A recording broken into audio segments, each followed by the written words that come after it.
Olá pessoal, tudo bem? Esse é o nosso segundo vídeo, onde nós vamos abordar criação de filhos.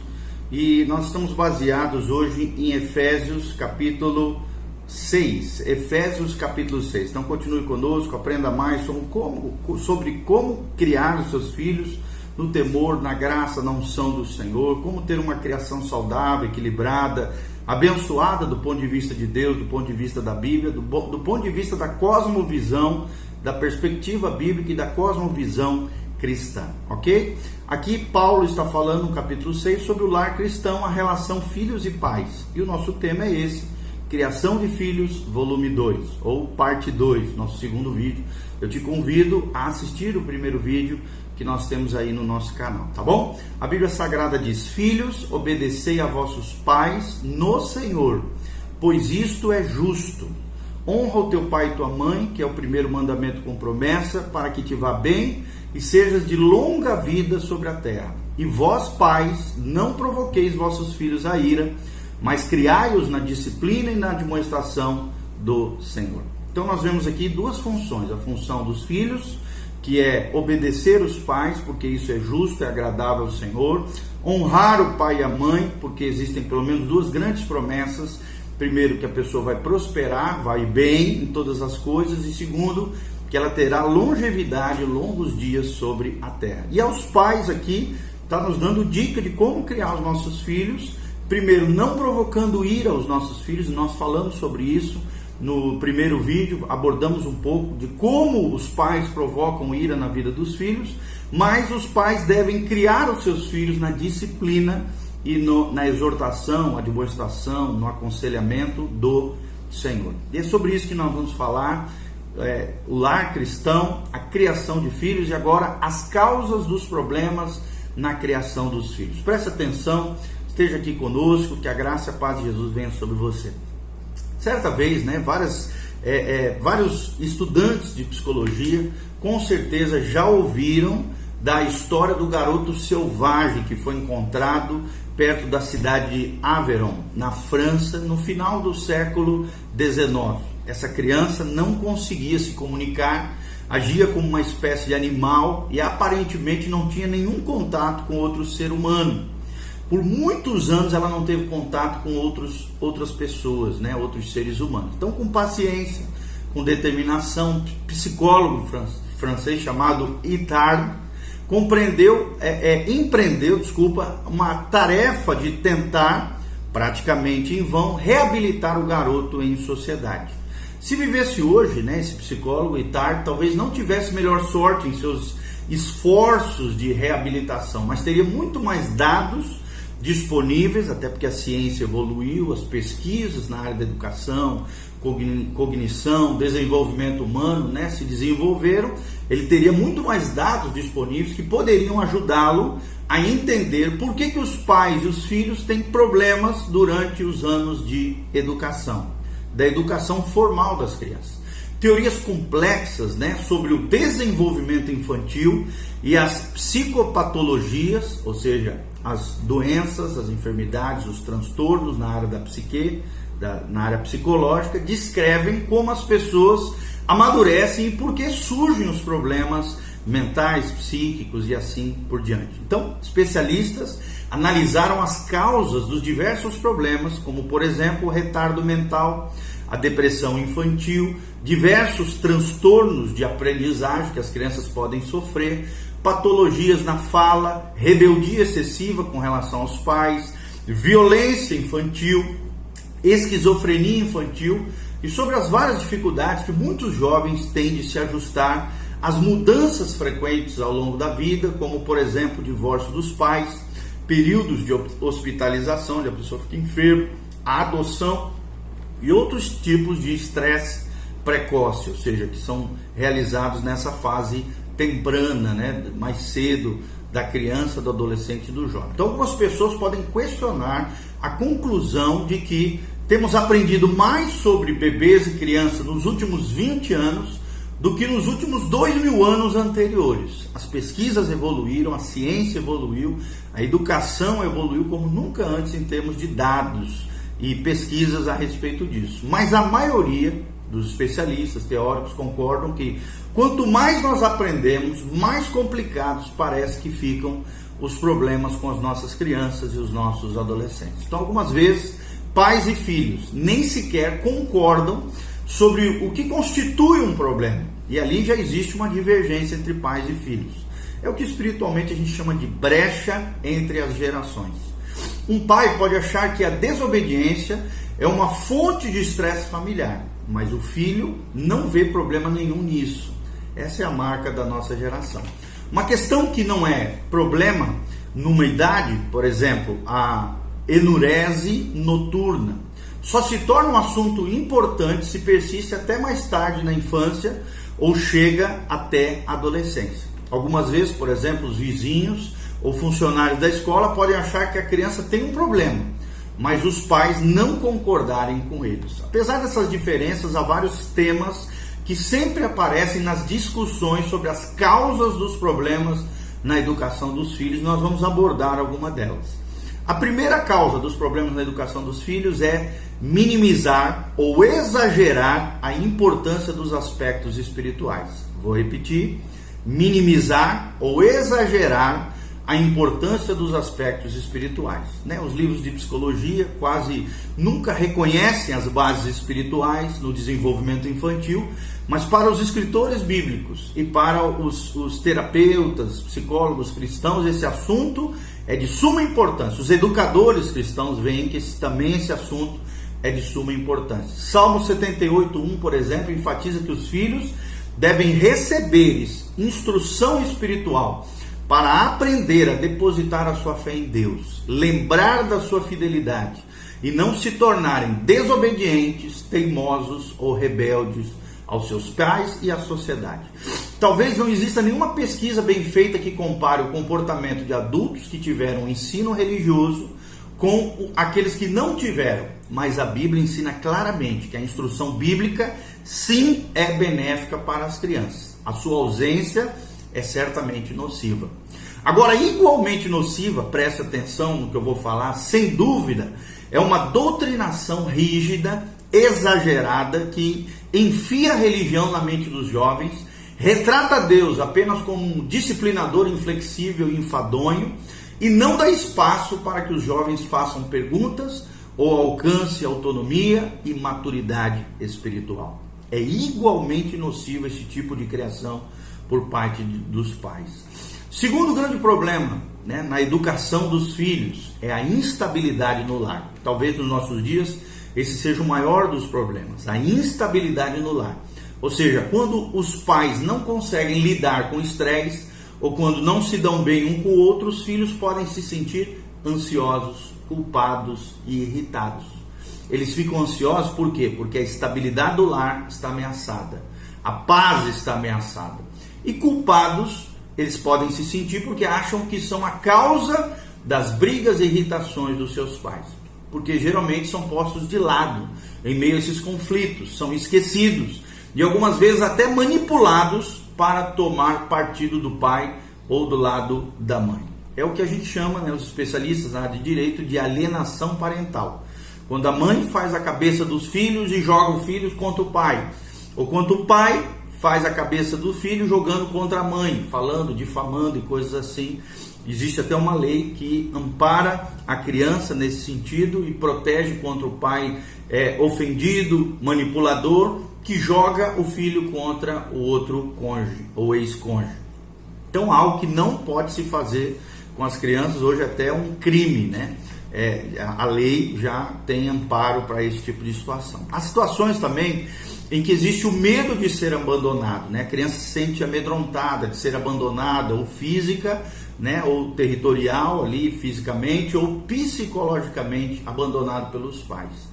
Para fugir então dessas pressões e expressar a sua ira, milhares de jovens acabam fugindo de casa, pensando em encontrar segurança em outro lugar, e a tragédia está instaurada, com certeza, às vezes cai nas mãos de pessoas más, pedófilos e situações terríveis que a gente sabe aí que a sociedade acaba vivenciando.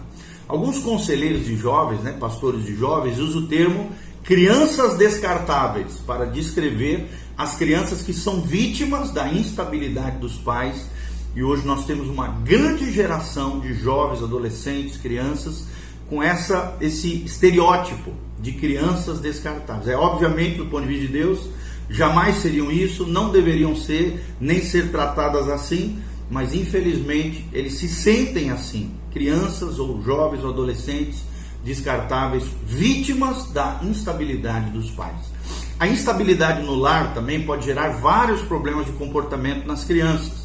Notas baixas, brigas com os colegas, delitos menores podem ser um grito de socorro que indica um problema em casa. Num nível mais grave, os pesquisadores descobriram que crianças que provocam incêndios geralmente vêm de lares onde há conflitos familiares, onde há falta de comunicação, onde há psicopatologias, dos próprios pais, neuroses e psicoses do pai ou da mãe, ou dos pais, são até meio doidos. Embora muitas crianças sobrevivam ao estresse familiar e se tornem adultos normais, e às vezes até adultos, pela graça de Deus e misericórdia, bem-sucedidos e bem ajustados. É correto afirmar, presta atenção, de que lares instáveis tendem a produzir filhos instáveis. Vou repetir, lares instáveis, com instabilidade entre os pais e os filhos, e principalmente entre os pais, lares instáveis tendem a produzir filhos instáveis. Então presta atenção, você que tem um filho instável, provavelmente isso seja apenas um reflexo de um lar instável que você está vivendo. Então você tem que sentar com o teu cônjuge, ajustar as coisas, reconciliar, restaurar todas as coisas, gerar paz, harmonia, estabilidade, equilíbrio no lar para que as coisas sejam melhoradas, desenvolvidas e aperfeiçoadas no seu lar. Terceiro grande problema na educação e na criação dos filhos são os maus tratos psicológicos. Maus tratos psicológicos. Hoje tem demais isso, infelizmente. Maus tratos psicológicos. O que é isso? Os maus tratos psicológicos, ou os maus tratos físicos de criança, que nós vamos falar mais para frente, um pouquinho mais sobre isso em outros vídeos, tem atraído muita atenção do público, da mídia e dos profissionais da área da psicologia, da terapia, nos últimos anos. Muito menos perceptíveis, porém são as ações dos pais que nunca machucam fisicamente os filhos, mas abusam deles psicologicamente, rejeitando-os ou de maneira sutil ou abertamente, criticando em excesso, castigando exageradamente, ou então não castigando nunca, disciplinando de forma incoerente suas crianças, humilhando elas, demonstrando amor de maneira intermitente, ou seja, nunca, ou ameaçando seus filhos de vez em quando, quanto ao abandono. Quando isso ocorre, é claro, as crianças geralmente apresentam problemas pessoais ou adotam comportamentos perturbadores que acabam irritando os pais. Os especialistas em desenvolvimento infantil têm alertado para os efeitos nocivos da superproteção, da permissividade excessiva, do rigor exagerado, do excesso de preocupação com detalhes mínimos por parte dos pais. Pais que sejam exagerados, sistemáticos, detalhistas nas mínimas coisas, é um excesso de preocupação, pois tudo isso pode gerar na criança ansiedade e insegurança que ela vai levar, infelizmente, para o resto da sua vida, se não for tratado com a ajuda de terapeutas e psicólogos cristãos. Então não devemos supor que os maus tratos psicológicos sejam sempre intencionais. Muitos pais acabam ficando confusos ou oprimidos pelo comportamento dos filhos e não conseguem perceber as necessidades da criança e não sabem como agir com elas. Alguns são mais tensos e têm baixa tolerância ao comportamento essencialmente normal das crianças ativas. Esses pais precisam de estímulo, precisam de orientação, de cristãos maduros, terapeutas cristãos, psicólogos cristãos, para que o abuso psicológico e suas consequências nocivas, destrutivas, sejam banidas, sejam evitados na relação pais e filhos, ok? Quarta problemática são as necessidades não satisfeitas. Necessidades não satisfeitas. A quarta problemática no desenvolvimento e na educação das crianças e na relação pais e filhos. Os psicólogos nem sempre estão de acordo no que se refere à lista das necessidades humanas básicas, mas as necessidades de segurança, aceitação, disciplina, presta atenção, disciplina, estímulo aparecem em quase todas as listas feitas pelos especialistas. E alguns conselheiros perceberam que as crianças deficientes, com retardo mental ou psicológico ou cognitivo, ou então as superdotadas, têm necessidades especiais. No entanto, o mais importante de todas as necessidades, obviamente a Bíblia ensina, é a necessidade de amor. Quando as crianças são privadas de amor, preste atenção, quando as crianças são privadas de amor e quando as outras necessidades não são atendidas, o amadurecimento fica comprometido e frequentemente na vida das crianças surgem problemas que vão sim afetar também a vida dos pais. Então, necessidades não satisfeitas. O quinto problema, ou causa de problemas na relação pais e filhos, na educação dos filhos, são as influências físicas. Influências físicas. Há várias gerações, pais, pediatras, sabem que as doenças prolongadas, a hospitalização, as cirurgias podem trazer transtornos para as crianças. O grau de transtorno depende da natureza da doença, dos sistemas orgânicos afetados, do tipo de tratamento necessário, das reações dos pais ou outros adultos importantes na vida da criança e na capacidade da criança para enfrentar a situação. O estresse de uma doença grave geralmente leva a intensa ansiedade, negativismo, retraimento da criança, ela se retrai, ressentimento em relação aos pais, medo e outras reações psicossomáticas ou psicológicas, mentais. Então, enfrentar uma doença é difícil para qualquer um, mas é particularmente mais difícil ainda para uma criança. Então, para ilustrar um pouco as influências físicas, o que essas influências físicas podem acarretar na criação dos filhos, nós vamos citar dois exemplos. Por exemplo, retardo mental. Usando a linguagem um tanto formal da Associação Americana de Deficiência Mental, o termo retardo mental se refere ao quê? A um funcionamento intelectual significativamente abaixo da média, que ocorre concomitantemente com déficits no comportamento de adaptação e se manifesta durante o período de desenvolvimento da criança. A maioria dessas pessoas tem um retardo leve, não mostram sinais óbvios da sua deficiência intelectual e são capazes de aprender e podem conseguir empregos simples na sua vida. Dentre as formas mais graves de retardo mental existe a síndrome de Down, às vezes também grafado como Down. É provavelmente a mais conhecida e principalmente por causa dos traços fisionômicos característicos das crianças. O retardo mental pode ter várias causas. Muitas crianças não se desenvolvem normalmente porque vivem num ambiente de miséria, onde há tão pouca estimulação que o desenvolvimento do cérebro fica atrasado e o funcionamento intelectual acaba sendo obstruído. Outras crianças com retardo, inclusive as que têm síndrome de Down, são vítimas do mau funcionamento orgânico, anomalias genéticas, doenças no período pré-natal, ferimentos na cabeça podem surgir, outras complicações na hora do parto, infecções infantis ou danos no sistema nervoso e várias outras enfermidades adquiridas na infância podem causar retardo mental. Então essas influências físicas geralmente criam problemas mentais irreversíveis que nós, conselheiros, pastores, terapeutas, ajudadores de pais na relação com os filhos, não temos como eliminar como uma causa problemática de anomalias e comportamentos deficientes nas crianças. Apesar disso, é possível ajudar os pais, os membros da família, as pessoas com essa deficiência a se ajustarem em meio à sociedade. Algumas vezes os pais precisam de ajuda para enfrentar o fato de que o filho tem algum problema nessa área cognitiva e precisam de orientação sobre como educar uma criança com esse tipo de problema. No Brasil, aqui as APAES fazem um trabalho maravilhoso nesse sentido. Além disso, o conselheiro pode dar apoio, estímulo, os pastores, os educadores, os psicólogos podem dar apoio, estímulo, fornecer informações precisas e ajudar os pais a enfrentarem os seus sentimentos de culpa e de decepção quanto a isso. E é claro, eles não têm culpa disso. Nasceram com essa deficiência e com essa problemática, ela precisa ser encarada. Essa realidade precisa ser enfrentada em amor, com graça e na sabedoria do Senhor. Segundo exemplo aqui são os distúrbios de déficit de atenção.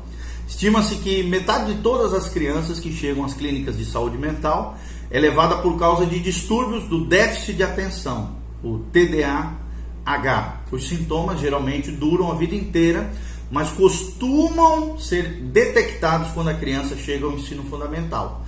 Entre os sintomas mais comuns estão baixa concentração, incapacidade de prestar atenção, facilidade na distração, impulsividade, impaciência, incapacidade de relaxar, hiperatividade, desorganização, oscilações de humor, baixa autoconfiança, dificuldade de relacionamento com os colegas, distúrbios no sono e ansiedade crônica.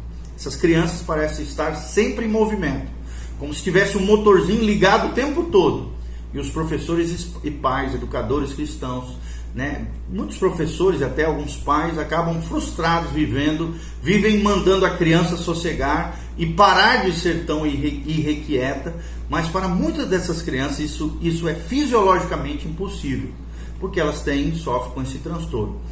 Os especialistas reconhecem que o problema tem uma origem física e provavelmente genética, que afeta o cérebro, os hormônios e etc. Uma teoria supõe que o TDAH se origina de uma deficiência química no cérebro e em muitos casos ocorre uma mudança espantosa no comportamento e uma redução de hiperatividade com a administração da dopamina, que é um hormônio que ajuda a ajustar essas anomalias na criança. Dopamina, ok? Outras influências ou causas, são experiências traumáticas precoces, tais como acidentes graves. Essa é a sexta causa. A sexta causa de problemas com as crianças, desenvolvimento das crianças, educação das crianças, relacionamento pais e filhos, são as outras influências. Experiências traumáticas precoces, como por exemplo acidentes, incêndio em casa, um quase afogamento, rejeição dos colegas da turma, doença grave, morte de pessoas importantes para a criança, inclusive pais e irmãos, frustração ou fracasso, podem acarretar em problemas mais tarde, na fase juvenil e fase adulta, além da fase infantil.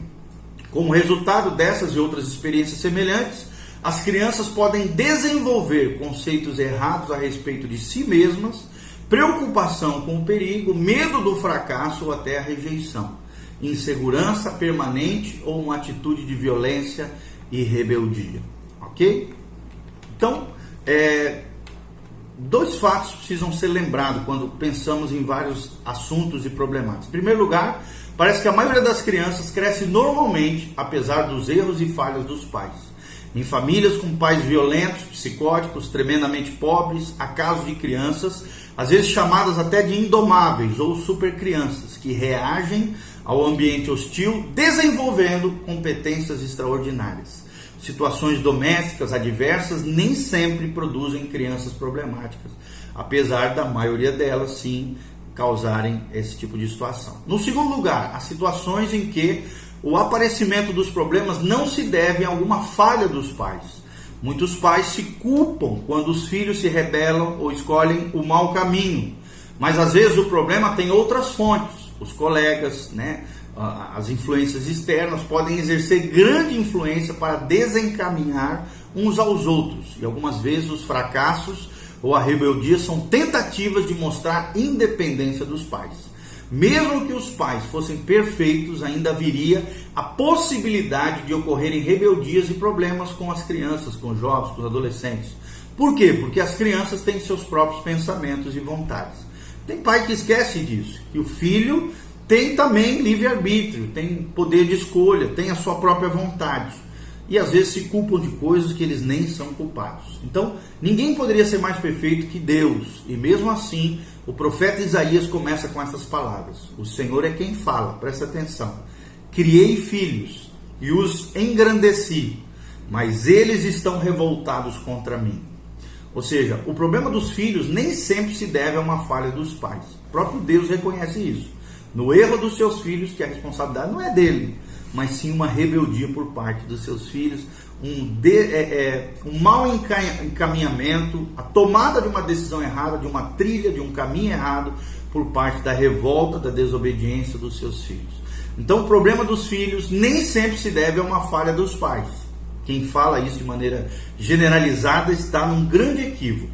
A compreensão desse fato pode trazer ânimo e uma nova disposição aos pais de crianças problemáticas para que eles busquem a ajuda de Deus, ajuda de especialistas na área, para que possam resolver seus problemas e as suas dificuldades com relação aos seus filhos e com relação às crianças, tá bom? Que Deus abençoe, que esse estudo que nós falamos sobre as causas dos problemas com as crianças, na educação das crianças, tenha de alguma maneira contribuído para o seu desenvolvimento como pai. Que a graça de Deus venha sobre a tua vida, que a bênção do Senhor venha sobre você. Lembre-se que aquilo que nós estamos abordando é dentro de uma abordagem cristã, dentro de uma abordagem da cosmovisão cristã, dentro da perspectiva bíblica do cristianismo equilibrado, dentro de uma fé sadia, abençoada para mim e para você, para o teu lar, para a tua família, para a tua casa, em nome de Jesus, tá bom? Que Deus abençoe a sua vida, que a graça de Deus venha sobre você, que a paz do Senhor faça toda a diferença na sua história, em nome de Jesus. Compartilhe esse vídeo com outras pessoas, dê um joinha, siga o nosso canal, que a graça de Deus venha sobre você, em nome de Jesus. Amém.